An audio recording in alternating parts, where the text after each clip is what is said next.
first day, it was all about to begin. There was not yet an earth, there was not yet a sun or a moon. In every place, in every space, all was as dark as can be. But even in darkness, God was there, and God had a plan.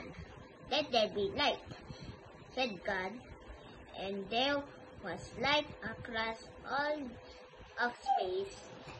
It shined the rays of God's good love.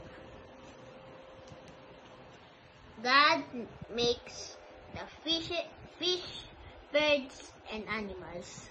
The world was about to come alive. God said, "Let the sea fill with fish.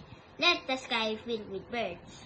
God made mighty whales and tiny birds, and God made animals, some to walk, and some to slither, some to creep, and some to swing from high above. Last of all, God made people.